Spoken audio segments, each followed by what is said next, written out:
Salut.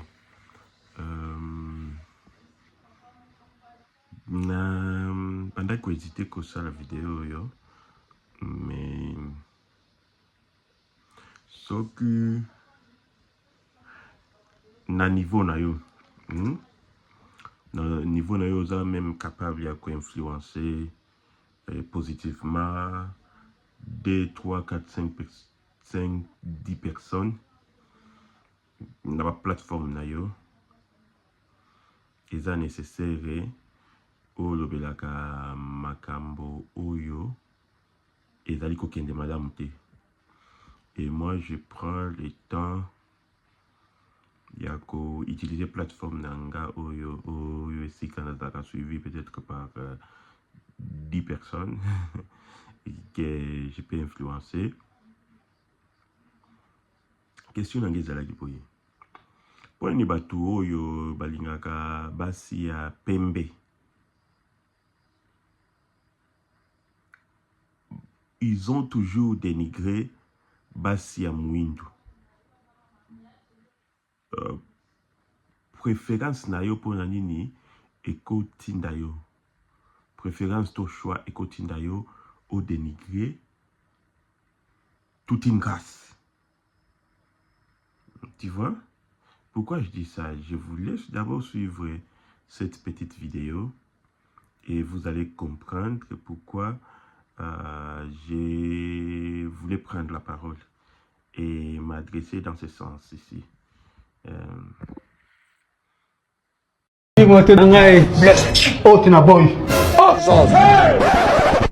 va têter là-bas, va têter 23-0 exigeant. Arrête. Maman Indo. Ah. Keno. Va têter là-bas, va têter. Zoua kakati. 23-0 exigeant. N'a une maison blanche, ok? Nabi. Oh, tu. Maman. Ok. Ah. Il faut qu'elle va jouer. Indo. Oh, tu. Il y a pembe. Nabi ya pembe. Nabi ya pembe. Ah, Kofi, si comme même là, on peut pas que notre terrain te. Ah, quand le terrain non le bilan, tu joues pas quoi y a petit penalty ou pas. Ibrahim Jazz a raté. Courage, attends balasima. Tu dois avoir le cas moins. Oh, tu as pas ta côté et l'autre côté. Flo. Ni. Naïe. Longwana. Eh. Naïe dans la maison blanche, oh l'ingénieur naïe. Maison blanche, on a zoloba, il est États-Unis, to il est France. Je le dis en France. Maison blanche, c'est vraiment bimba. N'a confiance dans l'homme. Ah, son attimé, zil. Madame. Flo. Ye. Yo, na kuna kizengi. Boba kizengi. Ye. Maman viens. Ok, vous l'en dit déjà. Wana eza Floka. Folka, je ne sais pas. C'est un petit comédien. À ça, va sketch naïe. Mingi est à bien, mais il a déconné. Parce que Oyo, et puis Otiango, dans une vidéo qui va peut-être parcourir des milliers de gens, au salaire grave, au offensé, toute une race. Parce que la majorité des Africains, tous à Batumwindu. Bien, on va bien Batumwindu. Continue à Batumwindu. Lokolanga, Lokola Batumususu. Et toi, tu te permets de dénigrer toute une race. Tu te permets de dénigrer la femme originale. Il y a un problème, tu as pembete, métis, bilo mosuswana, tu as choco, c'est votre choix. Mais préférence nayo, etindayo te au dénigrer batumususu. Bon, c'est toujours les camps déjà qui ont une préférence. Tu vois des femmes à teint clair, tu vois des femmes à teint, tu vois light skin, tu vois. balinga toujours c'est Floka, est-ce que yebi ke basi ya pembe pe bazalaka métissé ou bien noir femme africaine ou ya pembe bazalaka pe na problème na manekina kuna soki oza pembe oza ya kitoko po kozala pembe eza pe kitoko te eza basi ya pembe pe une peau tu vois blanche tu vois mais aza kitoko te mais soki aza ya kitoko akei na manekina bayebisaka bango batia bafond de te oyo ya bato ya mwindu po baréduire ki mwa pembe wana po apparemment baafricaine oyo ya pembe batekaka bilamba bien te kuna yango nde bato wana kuna préférence na bango ezala basoudanese Sud Sudan bakenye wana mwindu baéthiopienne wana mwindu basénégalaise ya mwindu ata bacongolaise pe et soki kei na côté na biso kuna ya baaru tu vois province orientale kuna bato wana nde ezala préférence ya bamaison ya habillement tu vois maintenant yango na bandaki koloba préférence na yo est diminuer self-estime ya mutu mosusu te et diminuer confidence ya mutu mosusu te moni alors beauté eza pont clair peau clair te beauté eza peau clair te beauté eza kozala mulai te beauté eza kozala mokuse te beauté eza masoko ebele te beauté c'est ce que vous offrez aux gens, le bonheur, le respect et mettre les autres à l'aise, c'est ça la beauté. La beauté aussi c'est la confidence, self-esteem oyo et cause la perturber te po cause la penza belle mais soki mutu alingi diminuer yo ako faire croire yo que oza belle ou beau te, tu vois, restez ce que vous êtes, aimez-vous comme vous êtes, mutute ayako perturber yo, ok. Ma belle. Et quand ça peut mutu ya mouine, c'est pas de dire que vous n'êtes pas belle. Parce que ils ont un standard imposé par les Occidentaux, les colonisateurs, les esclavagistes. Nde ba yana masolo wana. Yakola kisake. Bino batu mouine, vous êtes très sale, vous êtes sale, vous ressemblez à ceci et cela, tu vois. Des thèmes qui dénigrent, tu vois. Et puis yo oye penza na kamwa vidéo na yo et puis kamwa carrière mo kamuke boye. Tu vois, il faut apprendre des choses. Vous voyez, il y a un monsieur là, il chante ayembaga, je crois ba gospel là, bala pe moi na ya pasteur Dalo. Et puis vous aussi quand vous vous mariez, regardez quand même vos teints. Toi tu es noir comme la braise. Toi tu es noir comme la braise. Tu épouses une femme noire comme le séjour des morts. Mais c'est quel genre d'enfant que vous allez faire? Vous allez faire des enfants où on n'arrive pas à les voir. Et l'on dirait Boutou, comme on dirait la nuit. Il ressemble à la nuit. Son teint c'est comme la nuit. Non, il faut quand même aussi voir. Il faut voir quand même. Toi tu es noir, il faut quand même voir. Elle ne soit pas trop noire non plus et tout. Voilà. Celui-là aussi malgré tu vois l'opposolaye. Adenga, il a fait déconner, mais on lui a remis, retourner dans Moulongo, il s'est esquissé. À s'esquisser qui, et puis bon, moi, je ne sais pas s'il y a l'amour dedans, c'est Dieu seul qui sait. Mais lui, il a compris. Et déjà, on avait boycotté ces histoires et il voulait détruire sa carrière. Il y a personne qui t'a dit, je crois que naza moi te moko boye eza équilibré, tu vois. Nga soki omoni nga penza omoni bato bazalaka na bois noir omoni eza ti moto azotuna yo omelaka nini ti soin nga nde na balabala nazala ndenge wana. Et maintenant toi carré moko ya moke boye olingi odétruire yango, tu dois t'excuser parce que au gafé tu as manqué du respect à la femme noire, à la femme originale, tu vois. On ne va plus faire en sorte que ces histoires puissent passer. Pour que moi, peut-être, baza na te moko boyeza équilibré te, nde bazo se permettre. Quelle audace!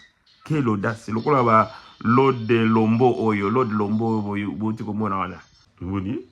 Et lui, il avait dénigré un jour les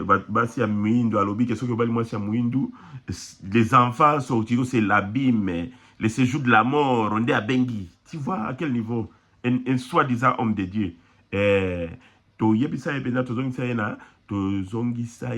Mulongo. Et il s'est excusé. Et aujourd'hui, il a marié une femme là qui... Je crois, je comprends maintenant, parce que Dallot disait que ce métier-là perdait le temps de sa fille. C'était dans ce sens-là. Et est-ce qu'il aime la fille là, au vrai? Ce que tu as la floc, la carrière, la comédie, je crois que tu as la plus belle apparition, c'est là qui n'a pas inos bien ça là qui wana ya les réseaux sociaux. C'est ça. Des bazio ba memi au pays international, mais tala ndenge kamwa sexuel comme ko sala yo, tu mets dans tes sales vidéos ozo injurier basia mwindu mama na ndenge tala ndenge surtout ta la face na yo, tu vois ta face na yo za bato ba sala ba biloko ya nani ibaba Carolite wana ba biloko ba ya Carolite ba benga nani. Oh shit, I forgot about yo. Il a dit que yo itizaka nchoko po elongi misapi ezo kokanate. Elongi na yo na misapi ezo kokanate. Ozana te moka salité. Tu vois? Quelle audace! Et ça, je crois que oyo uti pe na ba biloko to tikaka. Au moins, les filles qui apparaissent dans leurs vidéos, des figurants dans leurs vidéos, il y a Pembe, il y a Métis ou bien Mundele. Ça pousse nos filles qui sont majoritairement mindou à faire quoi? À s'éclaircir. Produit à hydroquinone, s'éclaircir. Même créer un standard à voto, ils ne permettent jamais que le produit à hydroquinone était kamawa. Congolais, par exemple, on a poto, USA, na États-Unis, na Australie, ils ont un choco. Somba kango na kuzu, ki na afroshop, biloko na etala kango te. Te kango na se ya mesa. Le moni? Vous avez mis na biso bazo kaka propagande wana bazo pousser ango sur nos jeunes filles. Et après cela, même vos politiciens là, ceux qui comme quand na pouvoir comme qu'on moins bon, il faut le moi si à Pembe. Et c'est Pembe, c'est la beauté. Vous voyez Kofi à Banega à Pembe avant voilà. Mais tu na muto ya benga bébé. Et puis à tout ça là, c'est ça la beauté. La beauté c'est intérieur et extérieur, le respect. Tu vois, l'amour. C'est ça la beauté. Et chez nous, chez les Baswaï, les Baloaboye, au moins, il y a Pembende, Bomantaba. Bien ou Pendio, Bilouambouzi. Et nous savons ça. Que, batia Pembe, mingi, je ne vous donne pas, batia Pembe, mingi, kuna, que Bakofinga, yo, zape mouindu, pena, mouteme, zape mouindu. Pour tu as Pembe, nde bazala bitema. Bitema, omoni ba mindele nde bazala mitema mabe. Baya basala colonisation, traite des esclaves, bana ko abiser ko kata maboko kuna 15 millions à Congo ba bomama. Tu vois dans ce sens là. Mais respectons-nous. Yo flow a déjà na mono za ba moins follower wana. Est-ce que wana ndi ou pour notre penza au sala? Qu'est-ce qu'il est en train d'apprendre aux gens? Qu'est-ce qu'il est en train d'apprendre? Même ta fille, peut-être qui a... je ne sais pas, je ne vais pas amener les enfants dans ceci. mais tu souffras évelé à on a poto. Bana biso bazo dénigrer bango parce que pour les races. Et puis tu imagines quelqu'un au bled qui est entré en ce moment, hein, dans ce siècle ici, où les gens évoluent, où nous sommes bâtis pour qu'on nous traite au même pied d'égalité que les autres. Yo oso dénigrer Wassia Mouindou. Quelle bassesse. Au moins, Joyo, il faut s'excuser. Et puis, il faut qu'il puisse retirer la vidéo. Il y a Kofi, Mosusu, il y a Mouniato, il y a Ngwanzu, il y a Brazakou, tu vois, je croyais que ce messieurs-là, il avait au moins un sens là, d'amour et de respect, de responsabilité. Mais lui aussi, dans la même mission, ça l'a repoussé, parce que vous voulez faire croire aux autres que moi, si Kitoko, il faut Azala, il y a Pembe. C'est faux. Au cause de la Pembe, puis moi, si ma B. Au cause de la Mouindoupe, ce n'est pas à dire que vous moi, si bien, tu vois. Maintenant, ne généralisons pas. Tu vois. Et Babibilo, qu'on a bien là. Simbi Penza, à côté, vous avez touché à côté. Vous avez tapé poteau.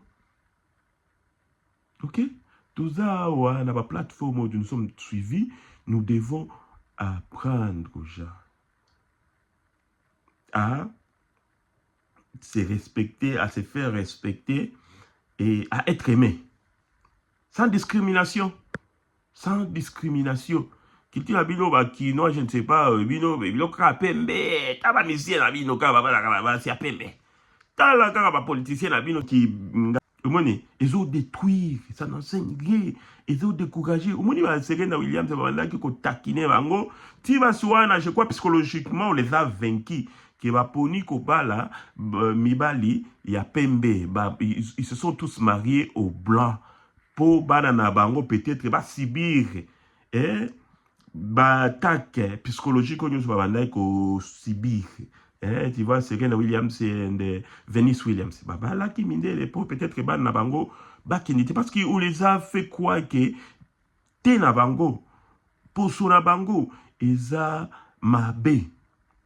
Tu vois, et petit floc là veut venir dénigrer toutes nos femmes là. Hein? T'as là, yé moro mutu aban choko. Yé moto mutu aban choko. Ah, je suis tellement déçu. Déçu. C'est tout ce que j'allais dire. Bon dimanche et bonne journée. La femme africaine, African queens, we love you the way you are. Don't change yourself because of somebody. Ne changez pas. Si tout n'a pas tout, ça n'a impacté dans la vie na bino. Hein? Onyo soana o balanda ki ka flow kawana. Ne soyez pas déçus. Restez vous, beaux à la bino. Ce que vous avez à pembe, tika la pembe. Pour tu as pembe, ce que vous avez à la modeling, au moni ba manekina, ba ifsa ngo ba lekisa moi sirage. Pour tu bazo te kakuna ebele za si ya muindo ba soudanais wana ba sud Soudan ba kenyen, tu vois, ba tukaka muindo tu vois ba sénégalaise ndé bazo sa ba katwo wana manekina. Tu vois, kuna pe tu as pembe basi oya noir métissé ba senga bango ba dim down, you know, lexa moi poudre ya mwindu pour vendre leurs habits là-bas. Tu vois comment ils se sentent aussi. Est-ce qu'on devait aussi tolérer cela? Non. Ok? Ciao.